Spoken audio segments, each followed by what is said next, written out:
여러분은 52쪽이죠. 52쪽을 참고로 하고 필요한 부분은 거기에 판서를 기록을 추가하시면 돼요. 이걸 기초로 여러분들에게 수업을 할게요. 자, 52쪽.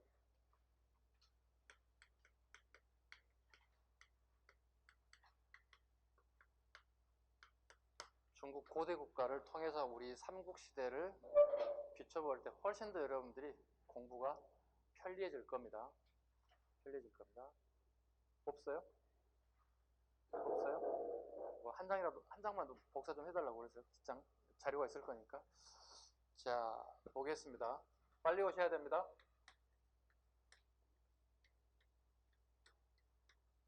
자, 출발점.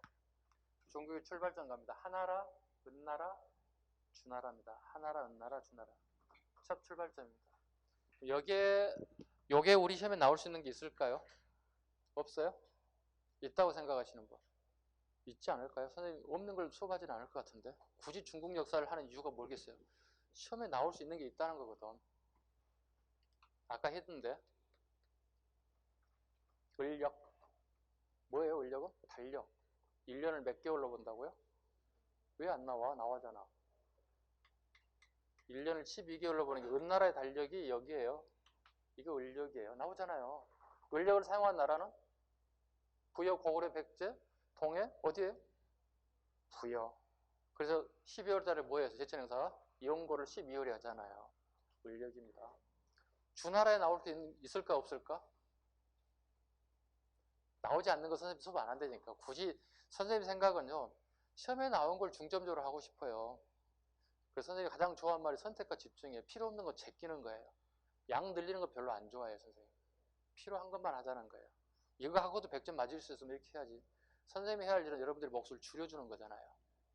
선생님이 막 2000페이지 분량 늘리면 어떻게 해요? 그럼 힘들어 한다고요. 주례 나올 수 있어요. 주례라는 게 있어요. 주례. 주례가 뭘까? 주례가 뭘까? 주례가 뭘까요? 자, 보세요. 주례는요. 조선 건국의 가장 핵심적인 인물이 누구예요? 정도전이잖아요.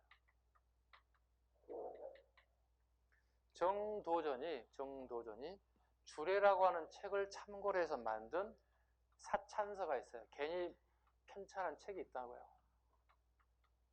이걸 뭐라 불러요? 조선 경국전이라 불러요.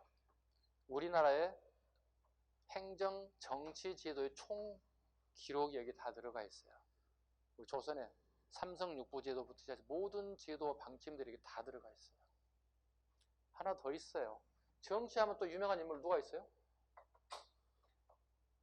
네, 다산 정약용. 정약용도 유배 시기에 제도의 계획을 주장한 책이 나와요. 우리 제도가 본질은 괜찮은데 뭔가가 운영의 문제가 발생되고 있다. 즉 세도 정치가들에 의해서. 그래서 정약용도요. 주례를 본질로 삼아와요. 그 책이 뭐예요? 무조건 알아야 되고 우리나라의 제도가 나쁜 게 아니라 운영의 문제가 있다는 거야. 세도 정치가들에 의해서 독점적 권력을 통해서 모든 행정을 좌지우지하고 있다는 거야. 책 제목 네 글자 경세유표 꼭 잡아야 돼. 경세유표. 경세유표 핵심 내용 뭐예요? 제도 개혁이에요. 제도가 나쁜 게 아니에요. 제도를 개혁하자. 이게 주례의 샘플을 얘기하고 있습니다. 꼭 잡으셔야 돼요. 하은주. 자, 보시죠. 주나라 살짝 뽑아볼게요. 주나라가 멸망했습니다. 그죠? 멸망한 이유 아까 잠깐 언급했죠. 조금 언급했죠. 중앙 집권이 아니었죠. 뭐였어요? 지방자치를 인정했죠. 중앙 집권 국가를 채택하지 않고 지방자치를 인정했다고. 결과적으로 주나라의 멸망 원인은 여기에 찾을 수 있어요. 왜? 지방의 호족들이 힘이 강해지면서 군사와 경제에 관련된 부분을 중앙에 올려보내지 않음으로 인해서 중앙의 권력이 미약해지고 지방에 있는 호족 힘이 강화되면서 주나라가 결과적으로는 망하게 됐더라.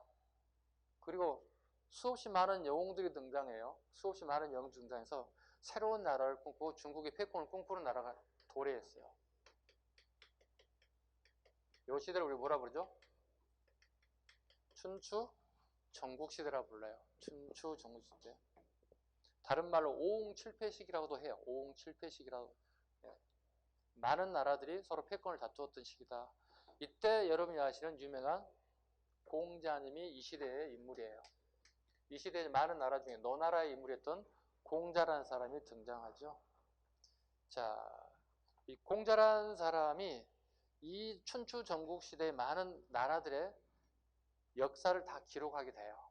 그 역사책이 제목이 춘추예요. 춘추예요. 춘추란 우리 사계절이 있죠. 봄, 여름, 가을이 있죠. 나라가 생성되고 멸망되는 게 꼭 봄과 가을처럼 생기고 멸망하더라. 사계절과 비유해서 책 제목이 뭐가 되는 거예요? 춘추예요. 이걸 공자가 쓴 동양의 최초의 역사서라고 불러요. 이해가셨나요? 그래서 동양의 삼국, 중국, 우리나라, 일본은 역사책을 쓸 때 원칙이 있어요. 그 원칙을 우리 뭐라 부르냐면 춘추필법이다 이렇게 불러요. 춘추필법이라는 용어를 써요. 춘추필법이 도대체 뭘까요? 간단합니다. 없는 사실을 기록하지 않고 또 병합하면 가감하지 않아요. 더하거나 빼지 않아요. 있는 사실을 기록하겠다는 거. 이걸 춘추필법이다 불러요. 자, 춘추필법 뭐라고요? 가감한다 하지 않는다? 가감하지 않는다.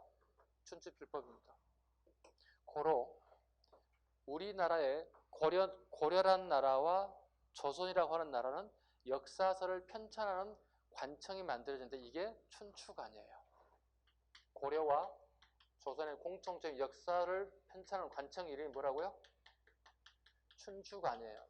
여러분들 관청 막 외우잖아요. 그럼 역사에 관련된 춘추관 외울 필요가 없어졌지 이제. 그죠? 고려와 조선의 역사를 편찬하는 기관. 봐봐요. 조선왕조실록 보시죠. 왕이 죽으면 어떻게 해요?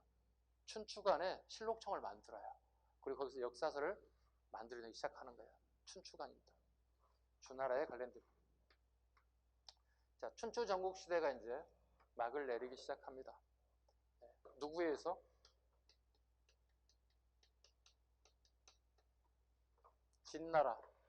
진나라에 의해서. 그 자기가 처음으로 본인을 황제라고 불러달라 해서 그놈을 자식으로 뭐라 불러요? 진시황이라 불러요. 아셨죠? 네. 시황제, 시작했다. 황제라고 처음 시작했다. 진나라에서. 그래서 진시황이라는 명칭을 쓰죠. 진시황의 가장 대표적인 정책이 뭐죠? 이게 멸망한 이유가 뭐죠? 중앙 집권이 안 됐다고 그랬잖아요. 뭐 해야 되고? 중앙 집권을 강화시켜요. 네. 진나라는 중앙 집권을 강화 정책을 펼쳐요. 그런데 이 진시황의 이 강화 정책은 약간 좀 다른 방향으로 갑니다. 모든 관료들과 궁궐의 관료 조직을 끌고 전국을 순회해. 전국 한 1만 명씩 끌고 다니는 거예요. 자, 오늘은 인천, 내일은 서울, 내일은 수원, 뭐 이런 식으로 끌고 다니는 거예요. 우리나라로 비교하자면 그 많은 군사와 식솔들을 끌고 다니는 거예요. 비용 한번 생각해 보세요. 엄청난 비용이 들어가겠죠? 엄청난.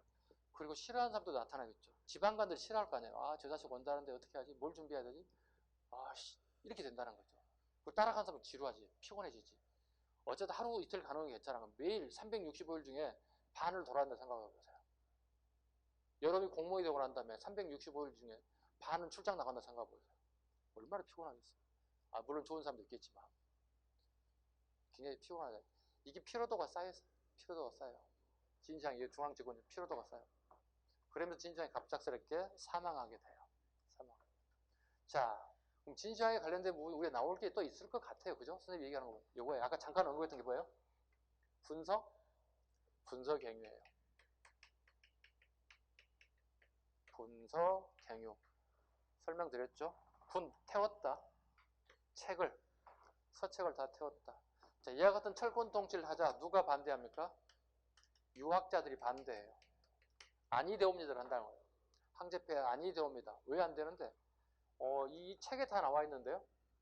유학서의 책에 다 나와 있는데요. 이렇게 얘기하는 거예요. 그래? 그럼 그 유학서를 다 가져와라 해서 다 불태웠다고. 이걸 분서라고 한다고. 그리고 그 공부했던 학자들 있죠.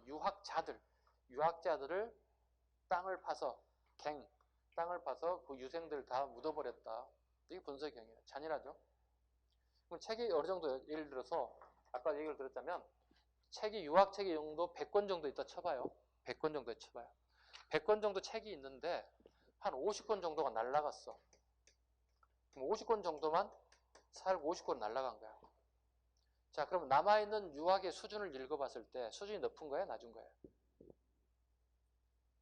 100권에 비해서 50권의 책은 그 유학의 수준이 완전체예요, 불완전체예요? 불완전체. 그러면 높지 않고 뭐 돼야 돼? 낮지. 낮아. 무슨 의미가 있냐고요? 이 의미가 있지.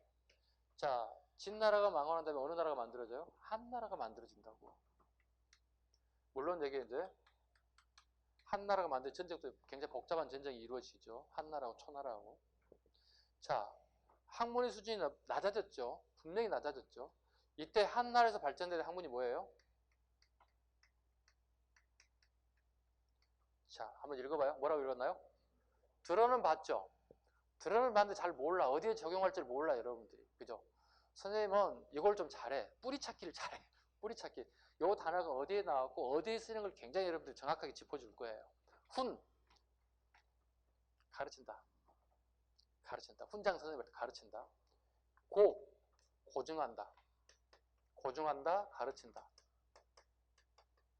자, 남아있는 유학서 50권 정도를, 예를 들어 100권을 예를 들자면 그렇습니다. 예를 들어서 하는 거니까.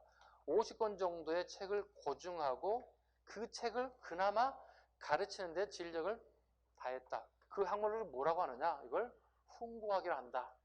훈구학의 영향을 받아서 우리에게 나타나는 현상이 뭘까? 자, 한 나라에 봐봐요. 인재를 등용해야 할 거 아니에요. 그죠? 인재 등용해야 할 거 아니에요. 어떤 방식으로? 공개 채용. 자, 여러분들 봐봐요. 공개 채용 안 해봐봐요. 여러분 합격할 사람 있어요? 아버지 빽이 대통령 빽 되는 사람 있어 지금? 여러분들? 국무총리 빽, 서울시장 빽 다는 사람 있어? 없지. 그럼 공개 채용하지 않는 여러분 합격할 수 있는 사람들이 없어. 그지? 그럼 정당하게 내 실력 대 실력대로 실력이 있으면 합격하고 실력이 없으면 떨어지는 거잖아. 이거 할 말이 없는 거야. 실력이 없어 떨어지는 거 할 말이 없는 거야. 그죠? 자, 인재 채용하는데 이걸 갖다 우리 과거 시험이라고 얘기하죠. 요즘 말로 치면 공개 채용이에요. 공개 채용. 특정한 자격이나 일정한 기준, 나이가 맞으면 무조건 다 볼 수 있는 시험이에요. 자, 과거 시험을 봐야 되는데 과거 시험 과목이 뭐가 들어가는 거야? 유효 경쟁이 들어가는 거예요.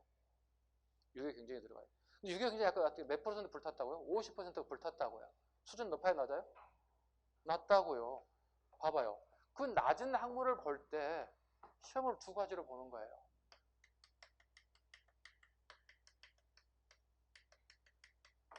진사시와 생원시 두 가지를 보는 거예요. 한나라와 당나라, 송나라가 다 이렇게 봐요. 그럼 우리나라 고려시대 광종 때 처음으로 과거제도 등장한다는 걸 아시죠? 그리고 조선시도 연결되는 거 아시죠? 좋은 제도잖아요. 부정을 방지하고 골고루 인재를 채용하는 제도니까 굉장히 좋은 제도거든요. 근데 시험을 두 가지로 봐요. 왜요? 유학 수준이 높아요, 낮아요? 낮아요. 봐요. 진사시는 유교 경전을 테스트하는 거예요. 유교 경전을 테스트하는 거예요. 암기상 테스트한다고요. 자, 이러이러한 무슨 책, 어느 몇 구절에 이러이러한 내용이 있는데 이거 아나요? 그럼 여러분이 암송에 와서 쓰는 거예요, 이렇게. 굉장히 암기를 필요했던 과목이에요. 잘못 적었군요. 죄송합니다.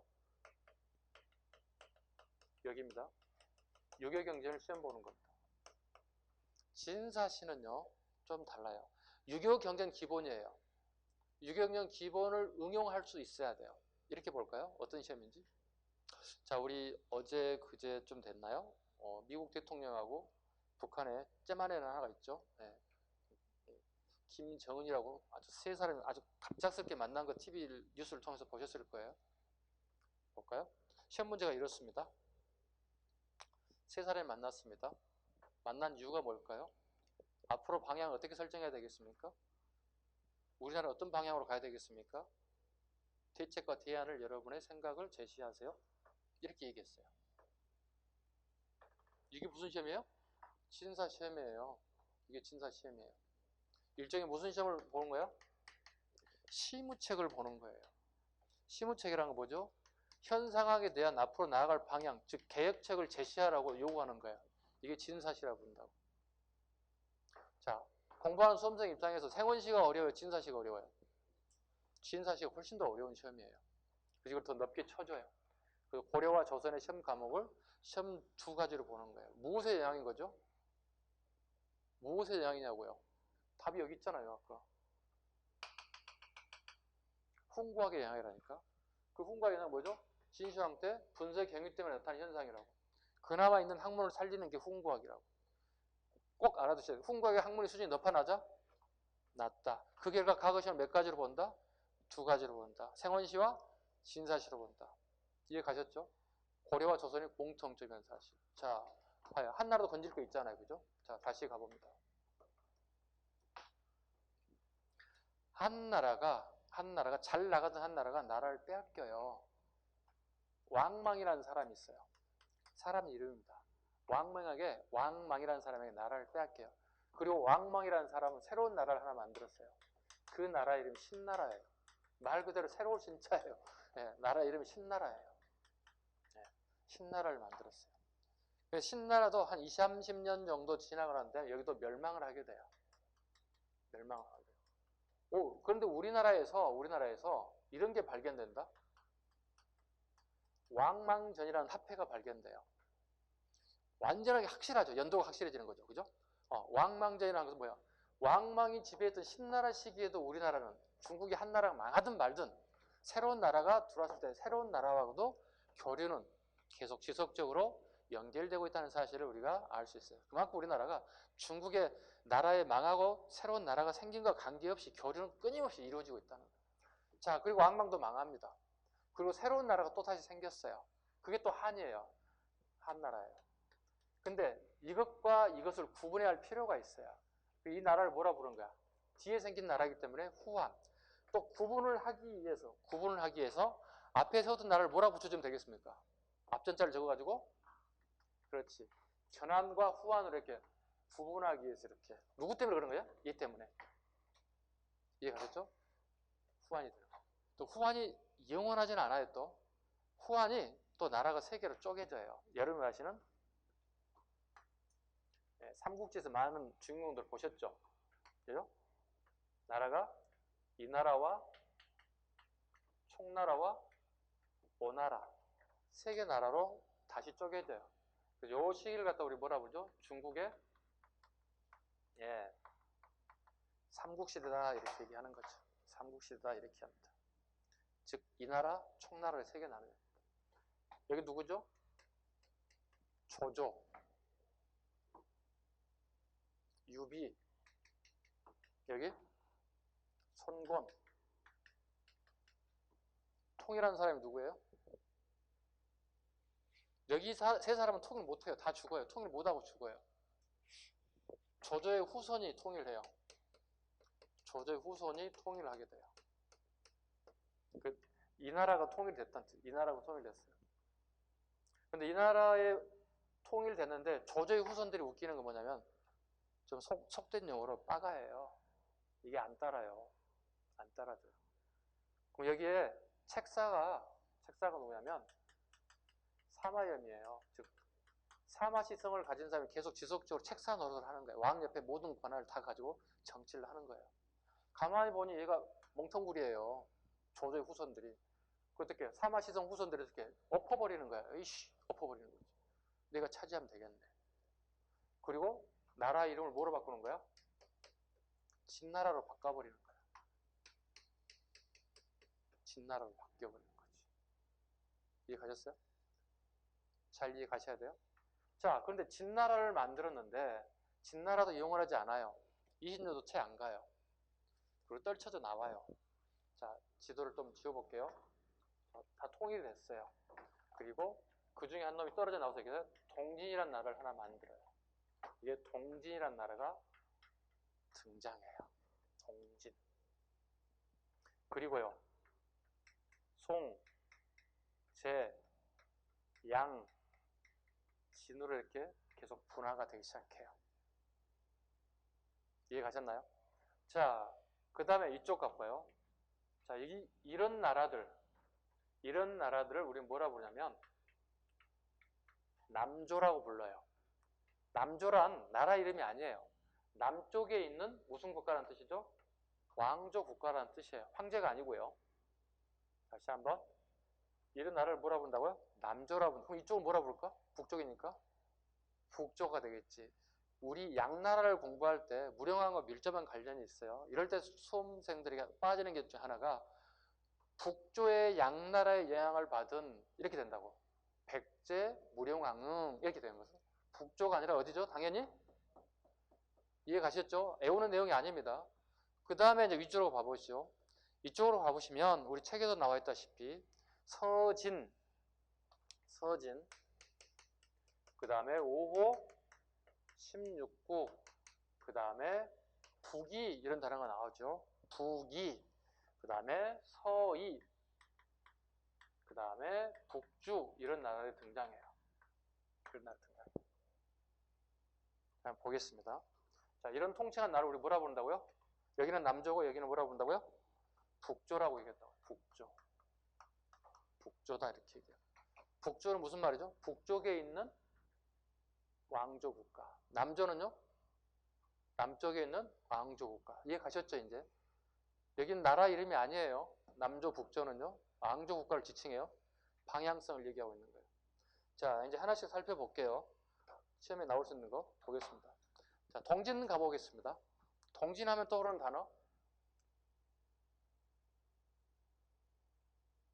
동진역입니다. 어디가 가장 가깝나요? 백제와 가장 가깝습니다. 동진은 백제와 교류합니다. 이때 마라난타가 우리나라에 들어옵니다. 뭘 가져올까요? 불교 가져옵니다. 불교가 가져옵니다. 어느 왕 때? 소스림 왕 때. 아니, 백제는요? 침류왕 때. 침류왕 때. 침류왕이 백제의 불교를 수용하고 9개월 있다 사망하게 돼요. 꼭 잡으셔야 돼요. 침류왕 시기에 마라난타에서 백제의 불교가 들어왔어요. 그런데 동진에서 들어온 이 불교는 남쪽인가요? 북쪽인가요? 여기 남쪽이에요. 중국에서. 여기는 뭐예요? 북쪽이에요. 남쪽이 북쪽이에요? 방향이? 남쪽이지. 이걸 뭐라 부르냐면 남방불교다 이렇게 불러요. 불교의 기본 잡고 있어요. 우리 불교사를 공부할 때 또 할 거예요. 남방불교는 북방불교를 할 텐데 그때 여러분 이해가 가야 돼. 그때 한번 듣긴 들어서 훨씬 이해가 더 잘 되는데 이렇게 가야 돼. 남방불교예요. 이 남방불교는요. 소승불교적 성격을 띠고 있어요. 소승불교가 뭘까요? 소승불교란 개인의 해탈 우선으로 해요. 다시 한번요. 뭐라고요? 개인의 해탈을 우선으로 한다고. 즉 부처가 되는 게 꿈이라고 해요. 내가 마지막 부처가 되는 게 꿈이에요. 부처란 말은 다른 말 아니야. 내가 깨우친다는 뜻이에요. 내가 원하는 바를 깨우치는 걸 갖다가 부처라 불러요. 이해가셨죠? 그 다음에 이건요. 개인이 깨우치기에 개인의 해탈의 중심은 가장 중요한 게 이건 뭐냐면요. 이건 소승불교라 불러요. 소승. 소승은 작은 수레라는 뜻이에요. 다시 한번요. 소승은 뭐라고요? 작은 수레라는 뜻이에요. 작은 수레에 사람을 싣고 간다는 거야. 그래서 이것은 개인의 해탈의 목적으로 둔다는 거야. 이게 남방불교 특징이에요. 자, 쭉 잘라볼게요. 양쯔강을 중심으로 잘라볼게요. 하남, 하북 이렇게 표현하거든요. 하남 지방은 주로 농사가 아주 잘 되는 지역이고 기후가 온화하고 농사 잘 맞아요. 근데 하북 지방은요. 날씨가 변덕이 좀 있어요. 추위도 빨리 와요. 아무래도 생산성이 떨어져요. 남쪽에 사는 사람에 비해서 북쪽 사는 사람들이 아무래도 먹고 사는 게 좀 더 남쪽에 비해서 좀 부족해요. 북방이다 보니. 그럼 여기는 어떻게 해요? 여기는 직해서 노숙인도 많고 빈자들도 많고 이런 동네예요. 그럼 여기 뭐야? 구원해줘야 할 사람이 양이 많아졌어. 숫자가 늘어졌어. 자, 북방으로 한번 가보겠습니다. 자, 우리 북방에 이쪽이죠? 이렇게 고구려로 들어왔습니다. 지금 지저분해지기 시작합니다. 고구려에 들어온 불교는요. 남방 불교가 아니라 무슨 불교가 되는가요? 북방 불교가 돼요. 북방 불교예요. 아까 노숙자도 많고 그다음에 빈자도 많다고 그랬잖아요. 그럼 이 사람들 어떻게? 다 목을 축여줘야 될 거 아니에요. 그래서 대승불교다 불러요. 대승불교는 대승은 큰 수레라는 뜻이에요. 큰 수레에 많은 사람을 싣고 간다는 뜻이에요. 큰 수레. 큰 수레. 결과적으로 뭐죠? 여기는 개인의 해탈인 반면에 여기는 뭐가 됐습니까? 중생구도가 우선이에요. 중생구도가 우선이에요. 그래서 백제불교를 이렇게 표현합니다. 잘 보세요. 율종이라고 불러요. 지금 어려워지기 시작합니다. 지금 백제불교를 뭐라 부른다? 종파를 갖다가 율종, 스님이 지켜야 할 율법이라는 뜻이야. 자, 남자가 스님이 됐을 경우에 약 150가지 정도를 하지 말라고 얘기해. 그 많은 게 150가지야. 비구니는요 100개가 더 추가돼. 하지 말라는 게 250가지야. 250가지. 그럼 여러분 일반인으로 사는 게 가장 행복해. 스님이 되는 순간 어떻게 죠? 하지 말라는 게 너무 많아. 안 되는 게 편해. 차라리 백수가 편해. 스님 되면 편할 것 같지만 스님 되면 피곤해. 10시에 자서 4시에 일어나서 촛도 닦고 해야 되고 밥도 해야 되고 마당도 써야 되고 할 일이 너무 많아. 정말 시간표가 타이트해. 여러분 초등학교 때 일기장 썼던 것처럼 움직여야 돼. 안 하는 게 좋아. 자, 이걸 뭐라고 한다고요? 율종이라고 부른다고. 백제 종파를 뭐라고 부른다고요? 율종. 스님들이 지켜야 할 율법을 강조했던 게 율종이에요. 고구려 봐볼까요? 고구려는 좀 달라요. 여기는 삼론종이라고 불러요. 불교사를 공부하신 분들은 좀 이해 갈 거예요. 지금 처음 하신 분들은 정신이 하나도 없어. 지금 갑작스럽게 불교가 나오니까. 삼론종이란 이론이란 뜻이잖아. 이론이 몇 가지란 뜻이야? 3가지란 뜻이야. 자, 삼론종의 이론은 3가지가 있어요. 첫째, 백년설. 두 번째, 공론. 세 번째, 십년설. 이 3가지가 있어요. 통칭 이렇게 약어로 썼습니다. 그런데 고구려가 수용한 것은 공론이에요. 공론이에요. 이론이 총 3가지가 있는데 고구려가 수용한 삼론정은 공론이에요. 그래서 삼론정 리코로 공론이라고도 불러요. 또는 공사상이라도 불러요. 한자로 적어봅니다.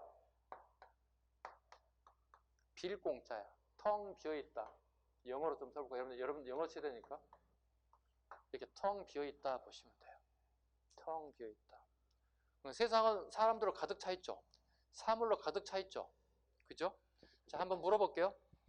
자주 장난하는 질문 중에 하나입니다. 선생님, 여러분들 제 눈으로 봐보세요. 선생님 보여요? 보여요, 안 보여요? 안 보이는 사람. 안 보여야 되는데. 보여요? 여러분 아직 멀었군요.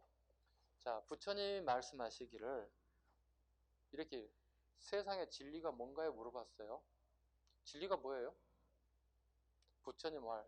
진리가 뭔데? 그 진리에 대한 기준이 뭔데? 이렇게 물어봐요. 그럼 굉장히 당황스럽죠. 질문한 사람이 굉장히 당황스럽죠. 세상에 진리가 있나요? 물어봤더니 진리가 뭔데? 진리의 기준이 뭔데? 굉장히 당황스럽죠. 질문한 사람이 당황스러운 경우 굉장히 어려운 질문이 되는 거죠. 결과적으로 부처님 말씀은 이 세상의 존재를 인정하지 않아요. 부처는요, 이 세상의 존재를 이미 뛰어넘었다는 거예요. 한 단계를 뛰어넘었다는 거예요. 그래서 이 세상은 텅 비어있는 것처럼 보인다는 거예요. 우주 삼라 만상이 다 비어있다. 이게 공사상이야. 자, 봐봐. 잘 봐봐. 부처님은 이 세상을 인정해, 부정해. 이게 부정론이라 불러. 잘 들어야 돼. 지금 불교사를 지금 갑작스럽게 불교사가 가고 있어. 불교사 가고 있어. 자, 신라도 불교 있잖아요. 그죠? 신라는 누가 불교를 전파해 줬대요? 여기는 누구예요? 나라가 쫄딱 망했을 때 받아들이는 사람? 자기 아버지 죽고 권력을 묻어본 사람? 소수리만. 불교는 항상 나라가 어려울 때 들어와요. 쉽게 수용하기 준 체계니까. 신라는 누가 갖다 주지? 2번 나오죠. 고구려에서 한번 살짝 던져준 게 있어요. 눌지마리간 시기에. 눌지마리간 딸내미가 아파요. 아픈데 신라의 의료 기술을 가지고 고칠 수가 없어요. 근데 불교의 스님께서 고구려 승려가 내려와서 살짝 손 한 방 건드렸더니 나아졌어요. 그만큼 의술이 달라졌어요. 이 사람이 무코자라고 불러요. 무코자 또는 흑코자라고 불러요. 사람 이름이 아니에요. 피부 색깔이 거무튀튀한 사람이다 이런 뜻이에요. 분명 그런 커머디티하다는 얘기는 한국 사람은 아니겠지. 그럼 어디겠어? 저 밑에 동남아시아라든가 인도에서 오는 아마 의료기술과 불교를 같이 가져오는, 즉 우리나라의 가장 취약점이 의료 분야거든요. 그 당시에 가장 취약한 점을 뚫고 들어오는 거거든. 아마 선교사 겸 의료인이었을 가능성이 크다는 거야. 근데 귀족들이 반대해서 죽이려고 하니까 목고자 도망가다가 낭떠러지 떨어져 죽어요. 귀족들이 반대로. 이게 눌지마리간 시기예요. 그래서 눌지마리간 시기는 공인되지 못해요. 그리고 우리가 고구려 장수왕의 남하정책 결과 뭐가 맺어져요? 나제 동맹이 맺지. 이때 불교가 신라에 들어와요. 백제의 불교가 들어와요. 그래서 신라의 불교를 우리 뭐라 불러요? 계율종이라 불러요. 선생님, 율종과 계율종의 차이가 뭔가요? 똑같아요. 단지 똑같이 부를 수는 없어요. 애들이. 우리는 차이를 둬야지. 신라인데. 너희는 율종, 우리는 계율종. 같은 말이에요. 네. 단어만 틀릴 뿐이지. 네. 스님들의 율법을 강조했다 보시면 돼요. 자, 또 가죠. 송, 세, 양, 진 갑니다. 자, 쉬운 것부터 먼저 한번 가볼까요? 5, 16고 가보겠습니다. 5, 16고 하면 나타나는, 우리 시험에 나오는 단어가 딱 나와 있어요. 뭐가 있나요? 백제의 근초고왕이 어디를 경략했다고 그러죠? 요동 요소 중에서도 요소를 경략했다 불러요. 5호 16국에서 이 호자는요, 오랑캐 호자예요. 3수분이 붙으면 호수가 되는 거고요. 오랑캐 나라 5개 오랑캐족이 16개 나라를 만들었다. 그래서 이걸 5호 16국이라고 불러요. 서로 치열하게 싸우는 시대야. 이네들끼리 치고받는 시대야. 자기 나라 영토가 어딘지 잘 몰라. 이때 근초광이 요소지역을 일정 기간 동안 경략했다. 5호 16국. 자, 북이하고 송제는 잡아야 돼. 같은 시대에 존재하고 있어요. 자, 같은 시대에 약간 좀 이쪽은 지울게 설명을 하기 위해서. 자, 봐요.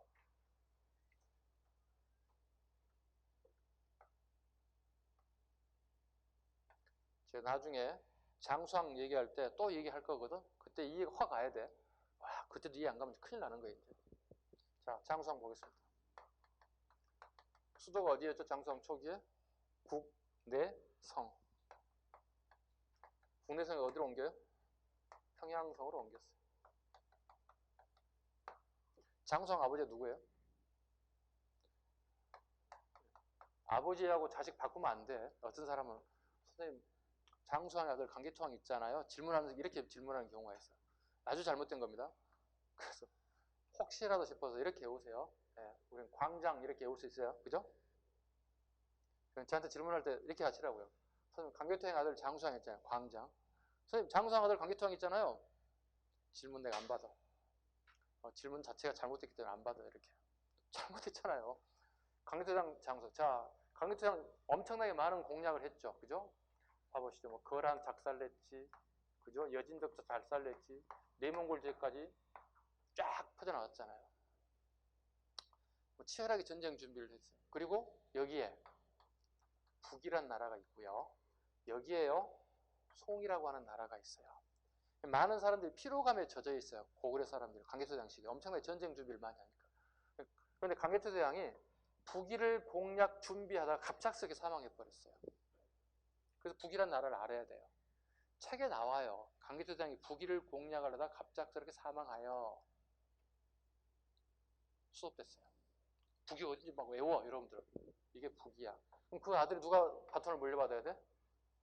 그러면은 보통 아버지 했던 정책을 약간 바꿔. 왜? 민심을 좀 얻어야 돼. 많은 사람들 어떻게 피로도가 쌓여 있잖아요. 전쟁 준비에 강분되어 있으니까.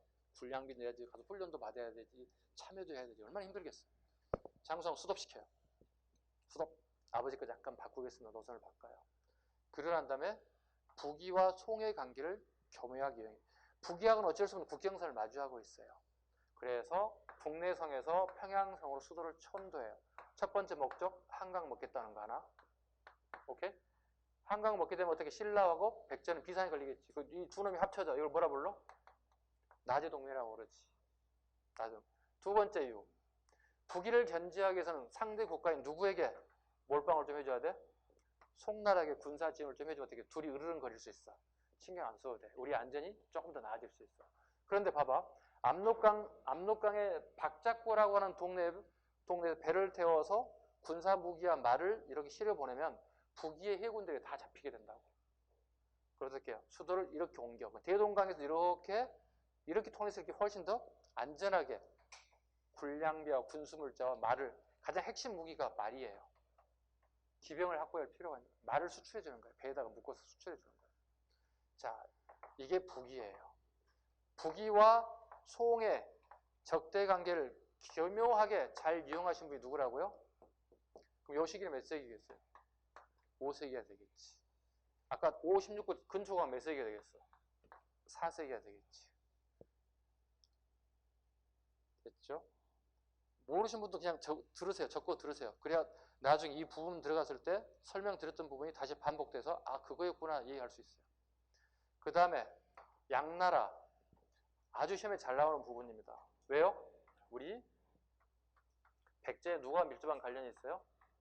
무령왕 때 중국의 양나라와 교역을 통해서 엄청나게 많은 양나라의 문화를 수용해요. 그 대표적인 게 여러분 아시는 무령왕릉이, 공주 가면 무령왕릉이 양나라의 벽돌 무덤이 우리나라에 처음으로 유입되기 시작했다. 이 정도만 하겠습니다. 송제, 양진 이렇게까지. 이게 이제 남조와 북조. 그래서 이걸 통칭해서 우리 뭐라 부르냐? 아까 위하고 진이 있죠. 위, 진, 남조와 북조이기 때문에 이걸 뭐라 불러요? 이진 남북조 시대다 이렇게 불러요. 이진 남북조 시대다 이렇게 불러요. 자, 그리고 이제 마지막입니다. 요 이진 남북조가 이제 드디어 끝나게 돼요. 끝나게 돼요. 누구에 의해서? 수나라에 의해서 통일이 돼요. 수나라에서 통일돼서 이진 남북조 시기가 끝났어요. 수나라 하면 우리나라하고 전쟁을 총 4번 합니다. 1차, 2차, 3차, 4차. 끝장 본 사람이 누구예요, 우리나라에? 을지문덕이 수나라를 박살내고 그 결과 수나라도 멸망의 길로 가요. 인심이 나빠지고 밀란이 발생돼요. 다시 누가 나라를 차지합니까? 당나라 또 끝장 보는 사람 또 있어요. 우리나라 누구 있어요? 개소문 아저씨 있어요. 연개소문이 있어요. 연개소문이 있어요. 이해 가셨나요? 그리고 난 다음에 또 무슨 시대가 오나요? 5대 식국 시대가 옵니다. 다시 혼란의 시대가 왔어요. 5대 식국. 구분 잘 하셔야 돼요. 보세요. 516과 5대 식국 구분 못 하시면 안 되는 거예요. 시대가 완전히 달라요, 이게. 시대가 완전히 달라집니다. 여기는요, 9세기에서 10세기로 넘어가는 상황이에요. 여기는요, 4세기 상황이에요.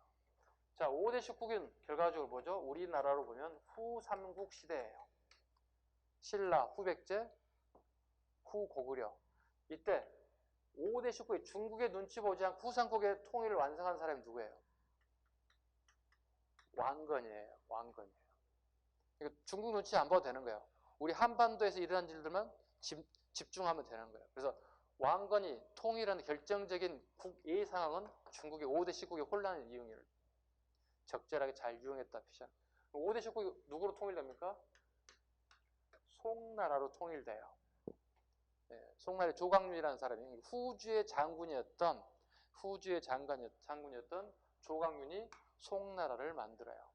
그리고 난 다음에 우리나라의 송나라의 수교를 맺은 왕은 우리나라의 광종임금이에요. 광종임금의 연호가 2개를 사용하지. 광덕과 준풍. 누구 눈치 보고 있는 거야? 우리가 혼란 시기에는 뭐야? 자기의 연호를 쓰는 거야. 그리고 통일된 게 얘네들이 여기 후주란 나라가 있어. 후주라는 나라를 연호를 쓰는 거예요. 이렇게. 후주가 가장 강력해도 5대 식국 중에 가장 큰 나라가 후주거든요. 쌍기가 와서 우리나라의 과거 시험제도를 처음으로 얘기했던 사람. 후주가 멸망했잖아요. 중국은 전쟁 시고 다시 준풍이라는 연호를 또 쓴 거야. 그랬더니 준풍이라 썼는데 송이 또 통일됐네. 송과 수교를 송나라 또 연호를 쓰게 되는 거야. 강정은 보세요. 강력한 철권 통치를 펼치면서도 불구하고 뭐예요? 예기적 수완도 제법 뛰어났던 거예요. 연호마저도 우리가 강할 때는 우리 연호를 쓰는 거고, 그 다음에 중국의 변화에 따라서 후주나 송의 연호를 교차적으로 사용했다 이렇게 보시면 돼요. 이렇게 중국의 역사의 흐름을 조금 이해하면 다음 삼국시대에 대한 공부 훨씬 더 편해질 것이다. 그런 취지에서 하는 거니까 잘 이해해 줬으면 좋겠습니다. 자, 오늘 수업 여기까지 마치겠습니다. 자, 수고들 하셨습니다.